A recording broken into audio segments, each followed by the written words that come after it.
¿Cómo están amigos? Tengan todos y cada uno de ustedes muy buenas noches. Bienvenidos una vez más al programa de especialización en seguridad, salud ocupacional y medio ambiente.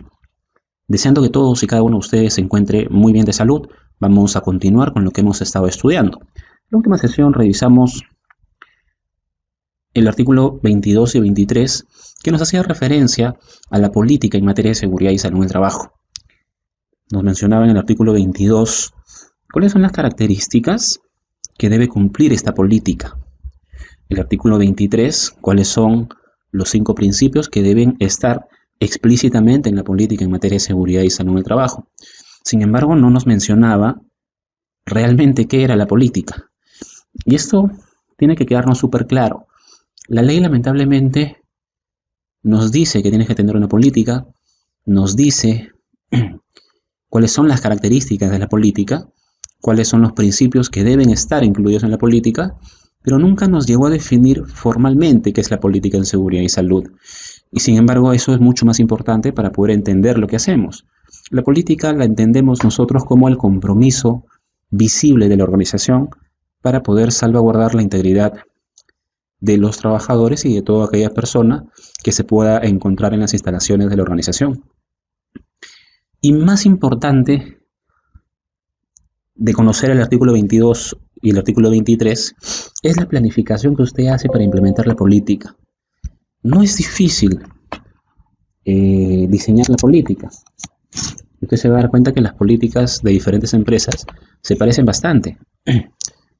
Es más, muchas tienen hasta la misma política, aunque parezcan increíble. No es difícil hacer la política en seguridad y salud. ¿Sabe qué es lo más complicado?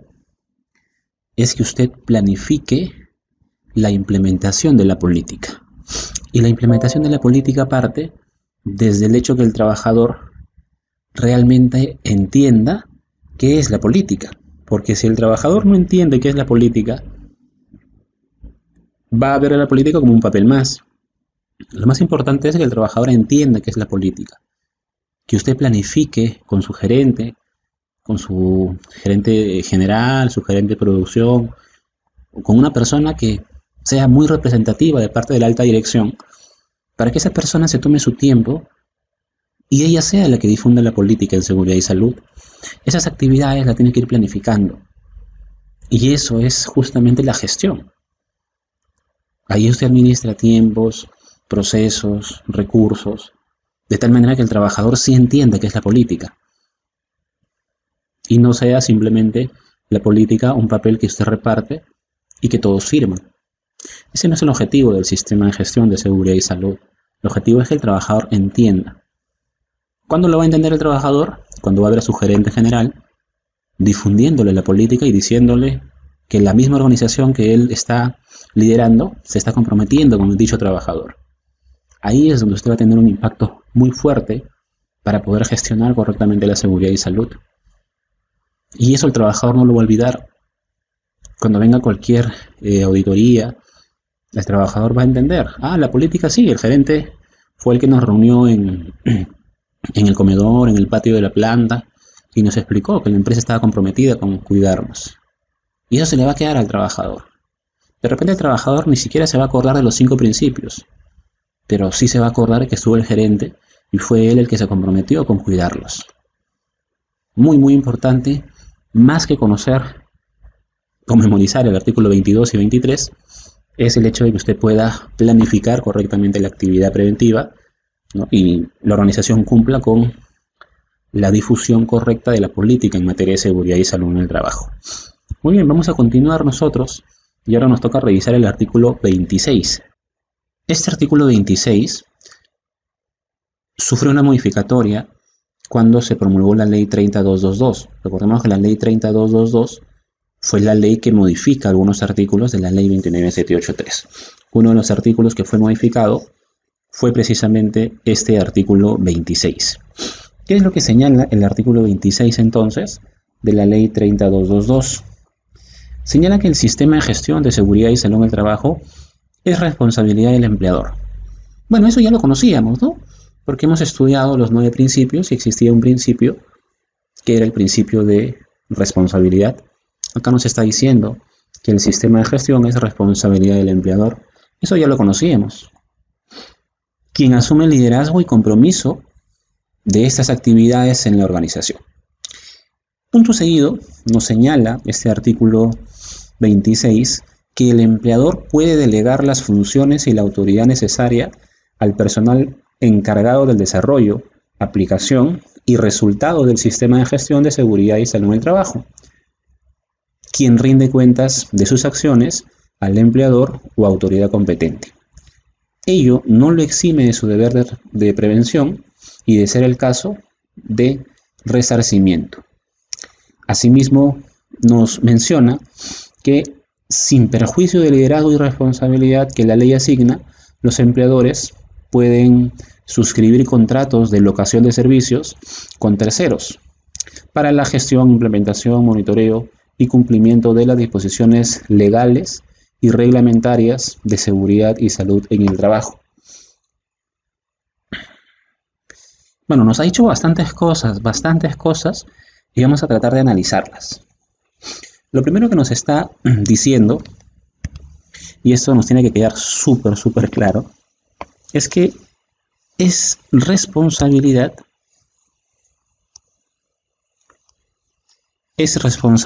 del empleador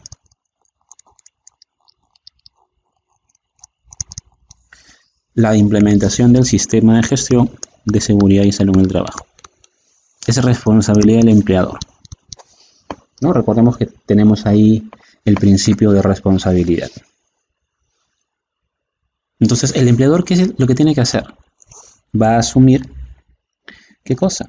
Va a asumir el liderazgo y el compromiso. Y esto es muy importante.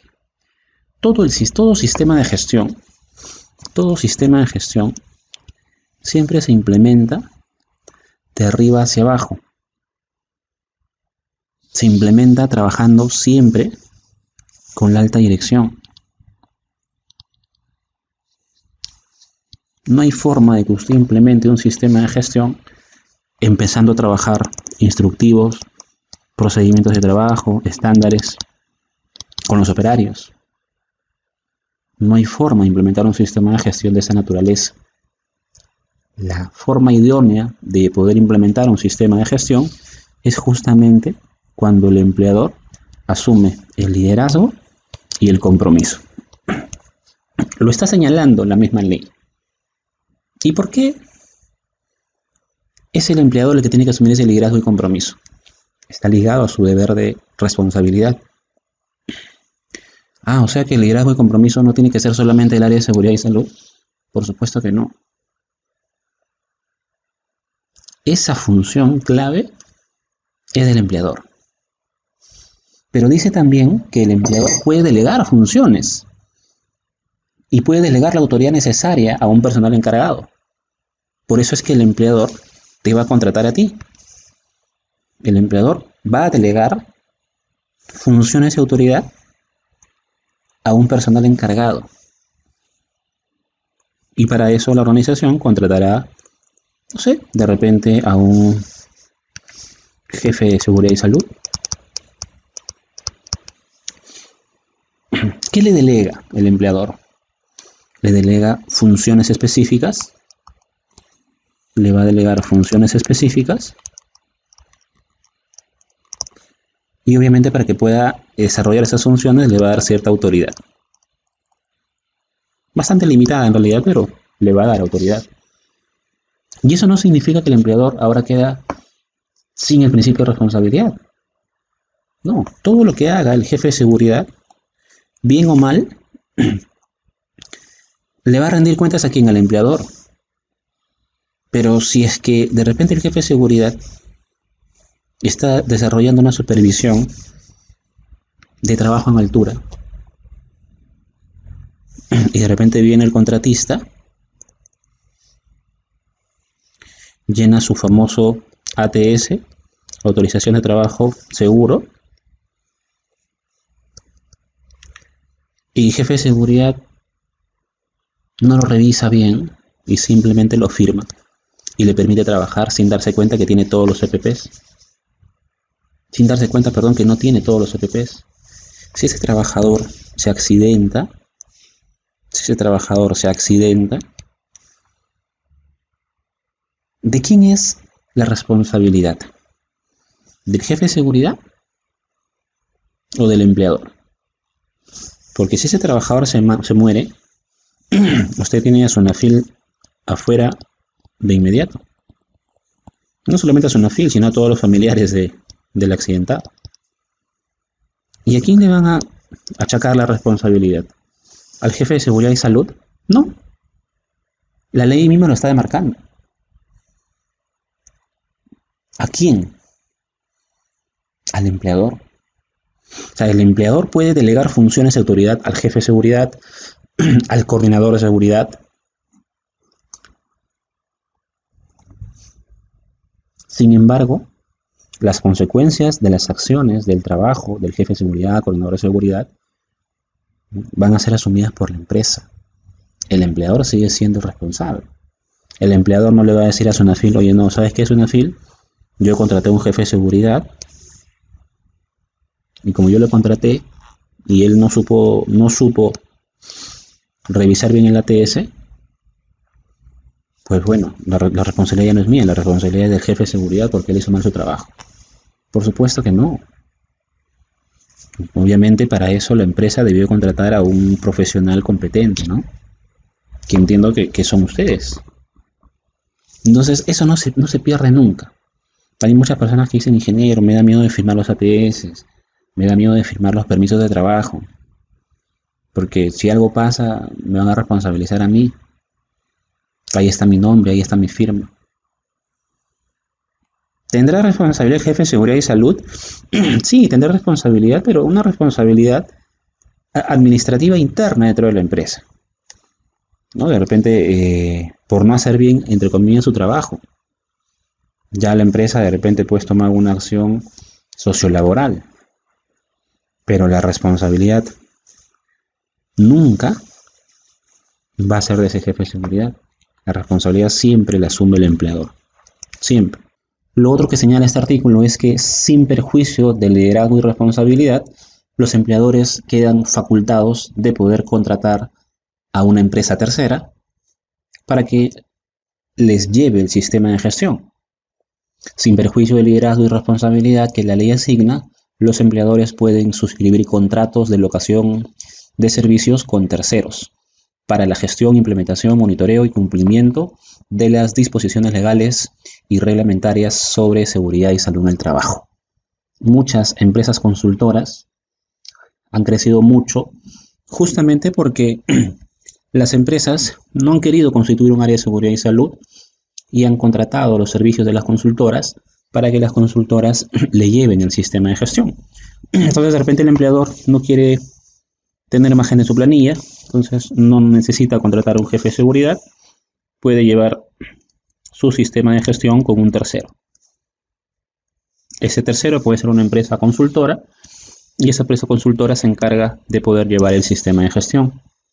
Si esa empresa consultora no lleva bien el sistema de gestión, ¿quién asume la responsabilidad? La sigue asumiendo el empleador. No es que el empleador contrata a una empresa consultora y la responsabilidad va a caer sobre la empresa consultora si es que pasase algo. No, la responsabilidad, lo volvemos a repetir otra vez, siempre es del empleador. Este crecimiento de las consultoras se debió precisamente a esta modificación de este artículo gracias a la ley 30222. Así que con esto damos una idea general y muy clara de que el sistema de gestión siempre parte desde la alta dirección hacia abajo. Entonces la alta dirección decidirá si es que contrata a una persona dentro de su misma organización para que le lleve el sistema de gestión o termina contratando a una empresa consultora. Personalmente sí, soy muy crítico de estas actividades de contratar a un tercero, porque la empresa consultora te visita una vez, dos veces, hasta 3 veces o 4 veces de repente en una semana. Y lo único que muchas veces y lamentablemente hacen es vienen con su USB y vienen con todos los documentos entre comillas hechos. Lo único que hacen muchos lamentablemente es cambiar el logo, cambiar el nombre de la empresa. Para que usted pueda llevar un sistema de gestión adecuado, usted tiene que conocer muy bien a la empresa. Entonces es imposible que una empresa tercera conozca a una organización como es realmente internamente. Es muy difícil. Por eso es que los I+C, que muchas veces hacen empresas consultoras, son I+C bastante deficientes. Siempre va a ser mejor que la empresa pueda tener un personal interno para que lleve su sistema de gestión, ¿no? Pero ya sabemos también que está facultada de poder contratar a una empresa tercera. El artículo 27 nos habla sobre la disposición del trabajador en la organización del trabajo.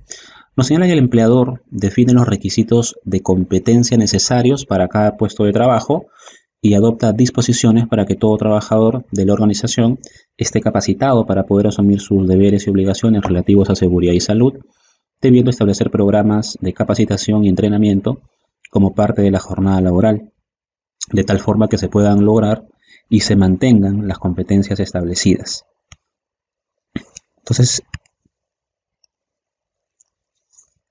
cada vez que ingrese un trabajador a la organización, el empleador, o sea, la organización, define cuáles son las competencias necesarias que debe tener esa persona para un determinado puesto de trabajo.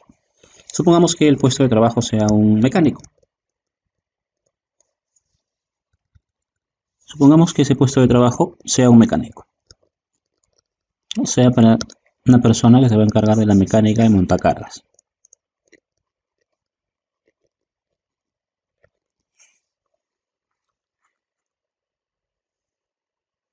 ¿Cómo definimos la competencia para que esta persona sea idónea para ese puesto de trabajo? La ley 29783 no nos está definiendo todavía qué es competencia. La palabra competencia la vamos a entender mejor desde la definición de la norma ISO 45001. La norma ISO 45001 define competencia en su acápite 3.23, si la memoria no me falla, usted lo puede corroborar, y lo define como la capacidad que debe tener esta persona para aplicar sus conocimientos y habilidades con el fin de poder lograr los objetivos previstos. Capacidad para poder aplicar conocimientos y habilidades. ¿Qué conocimientos necesita la persona? ¿Qué habilidades necesita? Entonces, muchas veces la competencia la trabajamos desde el punto de la educación, de la formación y la experiencia. Estos tres ejes nos van a ayudar a poder determinar si el trabajador tiene el conocimiento y las habilidades para poder lograr los objetivos del puesto de trabajo. Educación, por ejemplo, si es un mecánico en montacargas, de repente que sea egresado de una carrera técnica en mecánica, pero la mecánica es muy general. Entonces, de repente que haya llevado una especialización en montacargas. Entonces, esa ya es la formación. Y experiencia. Bueno, que haya trabajado de repente 5 años en el sector industrial con montacargas parecidos de repente a los que la organización pueda disponer. Entonces, el empleador define qué educación debe tener, qué formación debe tener, qué experiencia debe tener para que esa persona pueda asumir el cargo. ¿Qué más nos señalaba este artículo? Nos señala que también la organización tiene que asegurarse que el trabajador esté capacitado, debiendo establecer un programa de capacitación y entrenamiento como parte de la jornada laboral.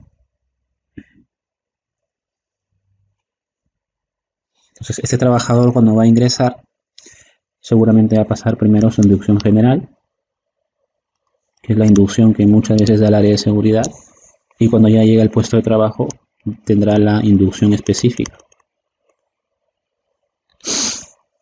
y en base a los peligros de su actividad, en base a la identificación de los peligros, tendremos que armar un programa de capacitaciones.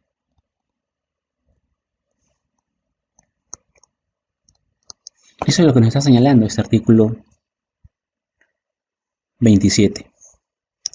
Vamos a definir la competencia de cualquier persona que va a entrar a la organización, sea el puesto que sea, y vamos a garantizar que esa persona tenga un programa de capacitación y o entrenamiento si es que lo amerita. ¿No? Si fuera un operario de producción, de repente educación secundaria completa. Formación, bueno, como es un operador, no le vamos a pedir pues una especialización en algo, ¿no? De repente ahí en formación no le pedimos nada, es un operario. Experiencia, de repente haber trabajado 2 años en una empresa industrial. ¿Cuáles serían las competencias que le pediríamos a un jefe de seguridad y salud? Educación, y eso usted lo ve en los puestos de trabajo, ¿no? Egresado de la carrera de Ingeniería Industrial, Ambiental, Ingeniería de Higiene y Seguridad Industrial y afines.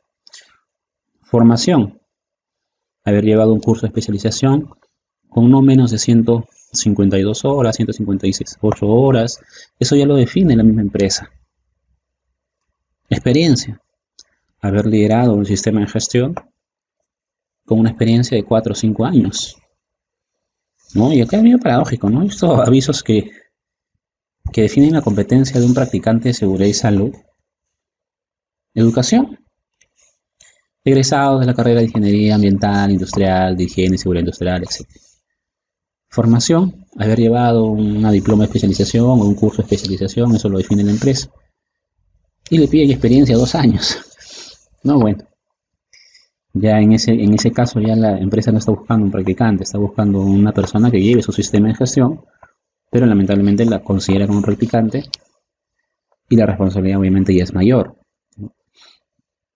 Esas competencias las podemos nosotros ir determinando cada vez que queramos suplir un puesto de trabajo.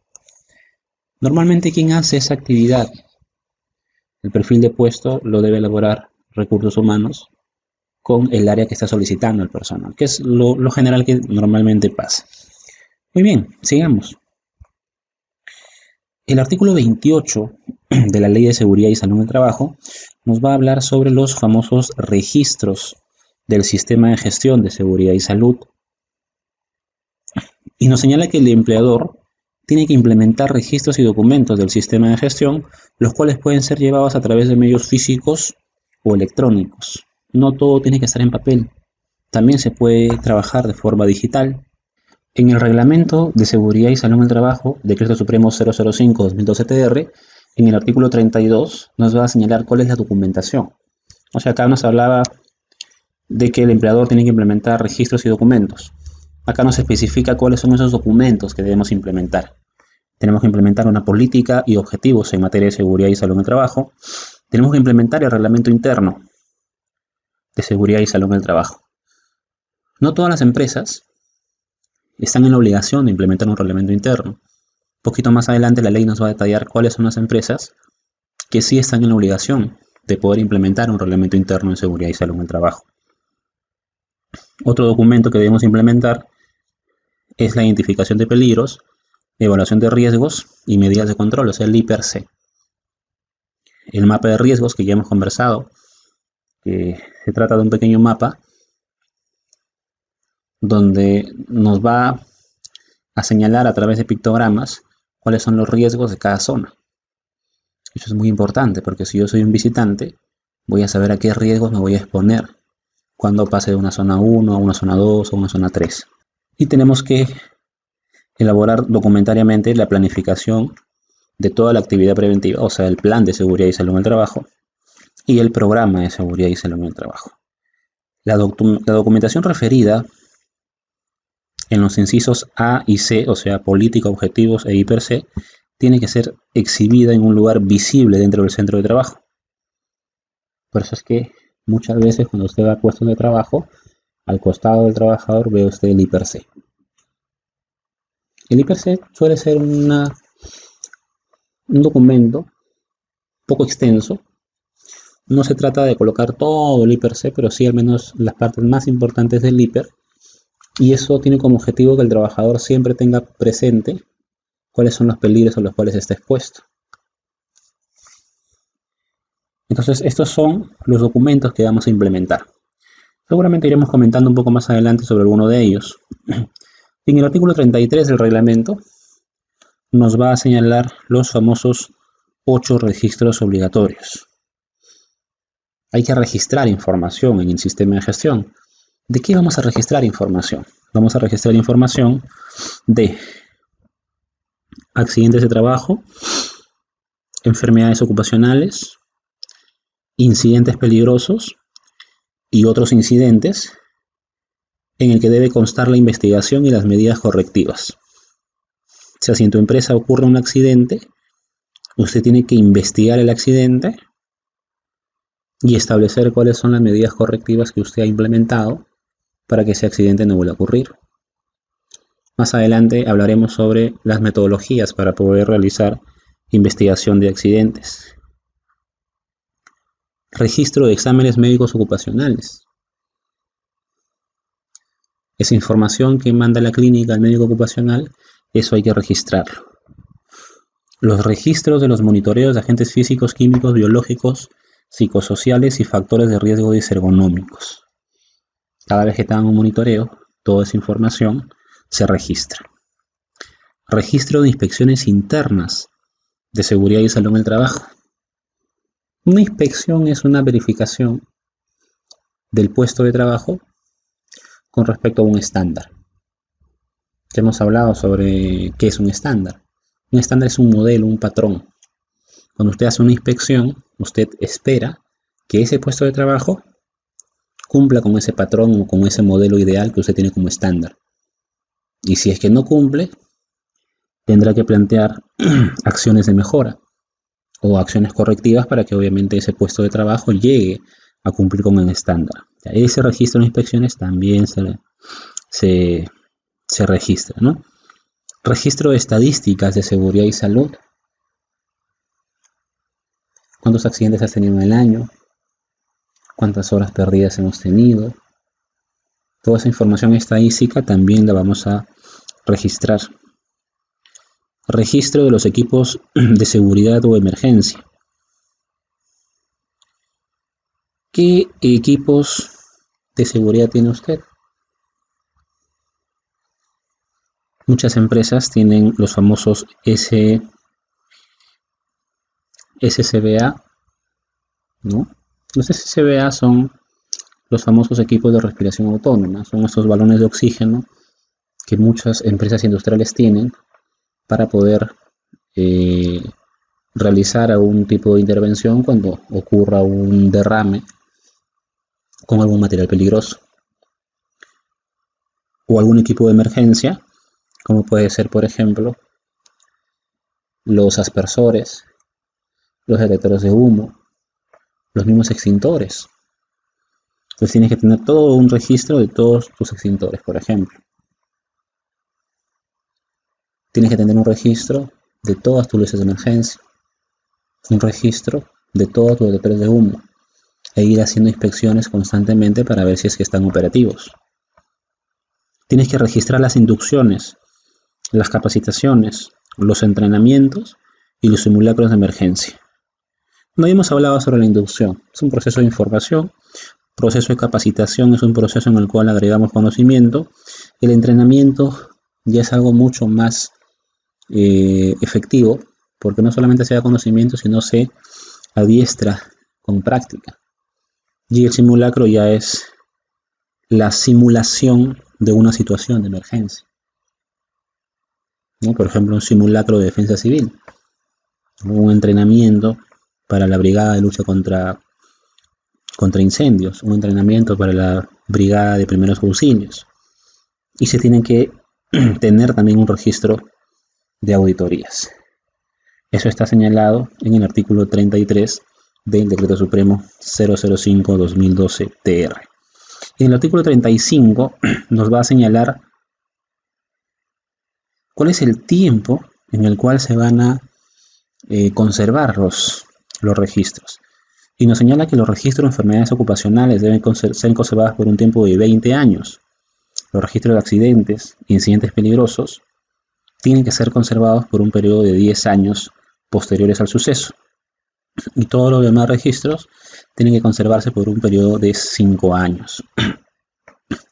O sea, tienes que guardar por 5 años tu registro de inspecciones. Tienes que guardar por 5 años tu registro de capacitaciones. Ya si es que la persona llega a enfermarse, se guarda por 20 años. Si ocurre un accidente, por 10 años. ¿No? Y todos los demás registros por 5 años. Para la exhibición a la que hace referencia el artículo 88, que es la parte de fiscalización, el empleador cuenta con un archivo activo donde figuran los eventos de los últimos 12 meses de ocurrido el suceso, luego de lo cual pasa un archivo pasivo que se deberá conservar por los plazos señalados en el párrafo precedente. Bueno, acá lo que nos está diciendo es que, si bien es cierto, todos los registros se van a guardar por 5 años, otros por 10 y otros por 20, usted está en una obligación de tener de forma activa, o sea, a la mano, los registros del último año. Y de los años anteriores los puede mandar a un archivo, los puede mandar a un almacén. Hay empresas hoy en día que se dedican a guardar información. O sea, ¿las tienes que tener? Sí, las tengo que conservar por 5 años, por 10 o por 20. Pero de forma activa, estoy en la obligación de tener todo lo que ha pasado en el último año. Estos archivos pueden ser llevados por el empleador en medios físicos y digitales. Si la inspección del trabajo requiere información de periodos anteriores al año, que es lo que usted va a conservar, debe otorgar un plazo razonable para que el empleador pueda presentar dicha información. Claro, si yo de repente Sonafil viene y quiere el registro de accidentes de los últimos 4 años, yo le voy a dar el del último año porque es el que tengo activo, y de los otros 3 años anteriores me tendrá que dar un plazo razonable para yo ir a mi almacén, ir a mi archivo o buscar esa información. Entonces, tengo un registro activo que es de los últimos 12 meses y un registro pasivo donde puedo guardar información hasta que la entidad me la pueda solicitar. El artículo 36 del mismo Reglamento de Seguridad y Salud en el Trabajo nos señala que los trabajadores y los representantes de las organizaciones sindicales, o sea, los sindicatos, tienen derecho a consultar los registros del Sistema de Gestión de Seguridad y Salud en el Trabajo, con excepción de la información relativa a la salud del trabajador, que solamente es accesible con una autorización escrita. O sea, cualquier trabajador puede acercarse y pedirte el registro de accidentes. Cualquier trabajador puede acercarse y pedirte el registro de inspecciones. Estás en la obligación de dárselo. Lo señala de forma muy clara y sin lugar a dudas este artículo 36. El artículo 37 del mismo reglamento señala ahora que el empleador debe establecer y mantener disposiciones y procedimientos. Acá nos está invitando a poder elaborar procedimientos. ¿Procedimientos para qué? Para poder recibir, documentar y responder adecuadamente a las comunicaciones internas y externas relativas a seguridad y salud. Una comunicación interna, por ejemplo, es el hecho de que usted comunique que va a haber una capacitación. ¿Cómo usted comunica que va a haber una capacitación? Tiene que tener un procedimiento para poder comunicar. Lo que busca el sistema de gestión es que usted no improvise, sino de que usted ya tenga una forma sistemática de hacer las cosas. En este caso, tiene que tener un procedimiento para poder recibir, documentar y responder adecuadamente comunicaciones internas. Entonces, si usted va a comunicar una capacitación, de repente al área de producción, lo va a comunicar en la charla 5 minutos, se lo va a colocar también en los murales, pero sería no adecuado querer enviarles por correo electrónico, porque quizás muchas personas ni cuenten con correo electrónico. Y viceversa, de repente usted solo va a querer comunicar por murales, pero el área administrativa nunca pasa por el mural de producción o por el mural de la planta. Entonces de repente a ellos sí es más efectivo comunicárselo por correo electrónico. Usted tiene que ver, ¿no? Eso ya depende de su organización. Ahora, usted tiene que garantizar la comunicación interna de la información relativa a seguridad y salud del trabajo entre los distintos niveles y cargos, que era exactamente lo que estábamos explicando. Asimismo, tienen que garantizar que la sugerencia de los trabajadores o la de sus representantes se reciban y atiendan en forma oportuna y adecuada. Tiene que señalar usted entonces un procedimiento de tal manera que usted pueda recibir las sugerencias y no solamente recibirlas, porque si usted recibe sugerencias pero no las ejecuta, no le hace seguimiento, el trabajador ya no va a querer hacer ninguna sugerencia. Las sugerencias ayudan muchísimo porque a veces nos van a permitir identificar cosas que de repente se te pasaron. Entonces hay que darle al trabajador un procedimiento para que dé sus sugerencias. De repente un ánfora de sugerencias, de repente un pequeño formato donde el trabajador pueda colocar sugerencia, por favor, en ese puesto de trabajo. Hay una máquina que no tiene guarda de seguridad. Y esa sugerencia usted la tiene que recibir y la tiene que gestionar. De tal manera que el trabajador, en un tiempo razonable, vea que te reportó que le faltaba una guarda de seguridad en la máquina y ahora sí la tiene. Eso en seguridad y salud es la seguridad proactiva, es muchísimo mejor que la seguridad reactiva. La seguridad proactiva es lo mejor que puede haber, porque ya no se genera la dependencia de supervisión, sino que el trabajador por iniciativa propia le da sugerencias para que usted pueda mejorar su sistema de gestión en seguridad y salud en el trabajo. El artículo 27 del Reglamento de Seguridad y Salud en el Trabajo nos va a hablar sobre las capacitaciones y nos señala que la formación que debe recibir un trabajador debe estar centrada en el puesto de trabajo específico o las funciones que cada trabajador desempeña, cualquiera que sea la naturaleza del vínculo, modalidad o duración de su contrato. Hay que capacitar al trabajador en el puesto específico, porque el trabajador puede llegar y encontrarse con una máquina que nunca ha operado. Hay que explicarle, hay que capacitar al trabajador sobre cuáles son los peligros de esa máquina con la cual él va a interactuar a diario. No, pero el trabajador solamente viene por un mes. Acá nos dice que cualquiera que sea la naturaleza, vínculo, modalidad o duración del contrato. No, es que es practicante, sin importar el vínculo. Entonces, no es justificación de que el trabajador solamente labore un mes para no capacitarlo en el puesto específico. Porque a veces pasa eso, ¿no? No, solamente viene un mes, así rápido nomás que empiece a trabajar. Y ya cuando el trabajador se accidenta, te van a pedir demostrar que tú lo capacitaste en ese puesto de trabajo. Y usted no va a poder responder que, no, es que solamente venía un mes. No, es que a los practicantes no los capacitamos. No, acá dice que no importa también la modalidad. ¿En qué caso también hay que centrar la capacitación? En los cambios en las funciones que desempeña, cuando estos obviamente se produzcan. Si el trabajador está en una máquina donde realiza unas actividades y está acostumbrado a esas actividades y va a pasar a una máquina B, hay que capacitarlo. También hay que capacitarlo cuando cambie la tecnología. Entonces, si le vas a traer una máquina distinta a la que normalmente operaba el trabajador, también hay que capacitarlo. Hay que capacitarlo también en las medidas que permitan la adaptación a la evolución de los riesgos y la prevención de nuevos riesgos. O sea, hay que capacitar específicamente al trabajador en esas medidas que nos van a permitir la adaptación a la evolución de los riesgos. Cualquier modificación nos genera nuevos peligros y nos va a generar una evolución en los riesgos. Para poder cubrir eso, muchas veces se diseñan los famosos procedimientos de gestión del cambio. Cada vez que hay un cambio en una organización, se tiene que analizar. Usted la analiza, evalúa cuáles son los nuevos riesgos, cómo han evolucionado con respecto a los riesgos que habían antes, y en base a eso establece las medidas de control. Y bueno, hay que actualizar periódicamente los conocimientos del trabajador.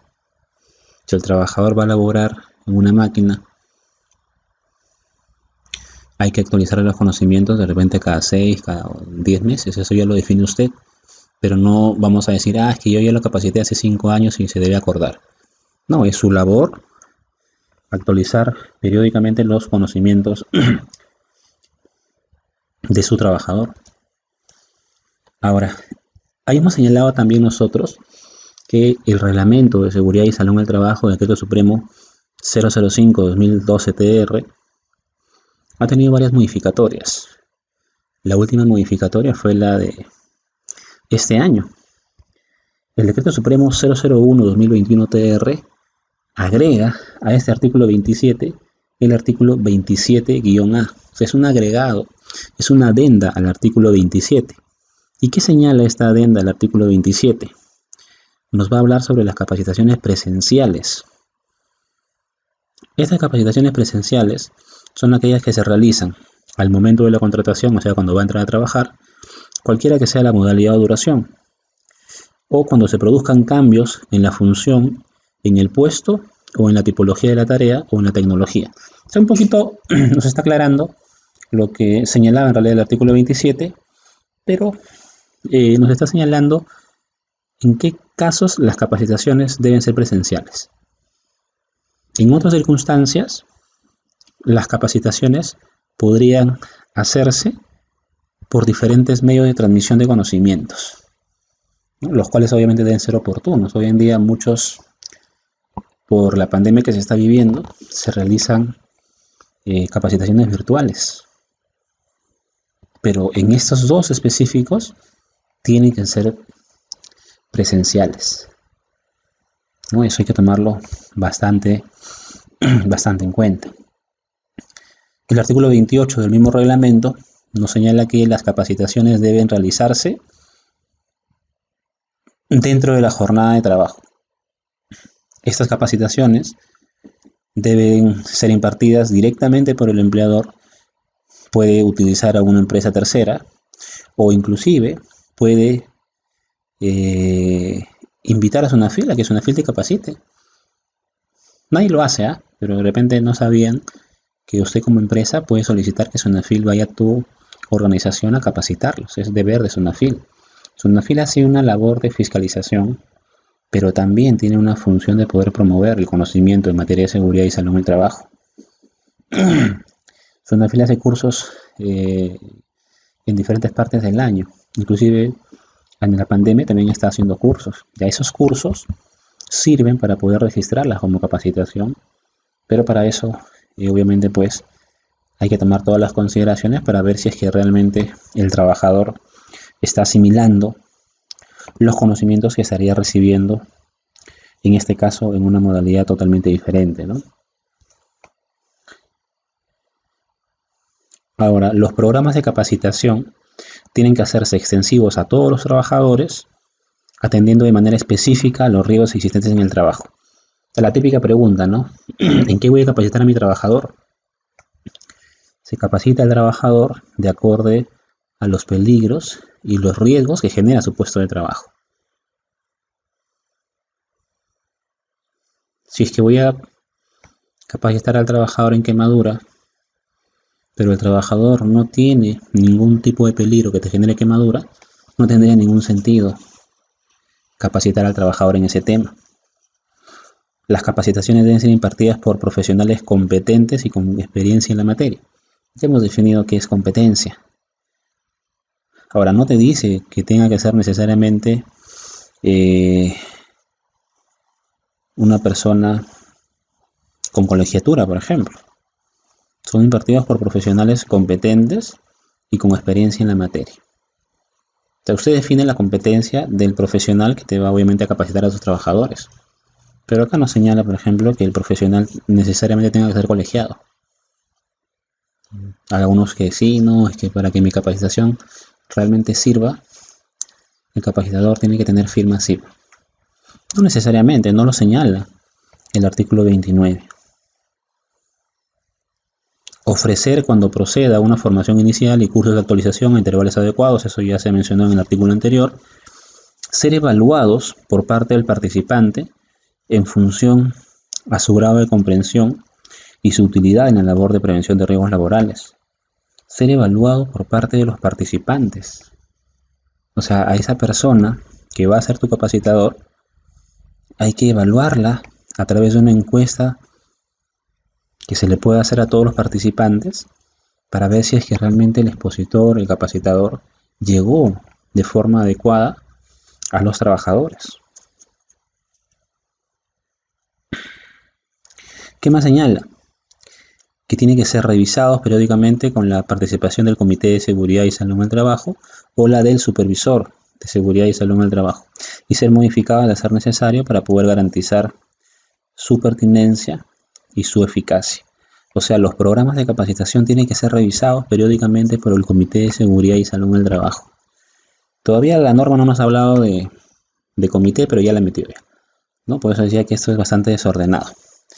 Los programas de capacitación van a pasar por una revisión y aprobación, en realidad, del Comité de Seguridad y Salud en el Trabajo o del Supervisor de Seguridad y Salud en el Trabajo, y ser modificados de ser necesario, o sea que ellos pueden modificar el programa de capacitaciones.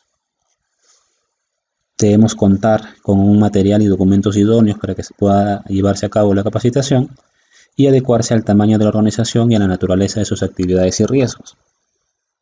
Si soy una empresa que me dedico a todo lo que es servicios, de repente no sea adecuado capacitarlos en riesgos mecánicos.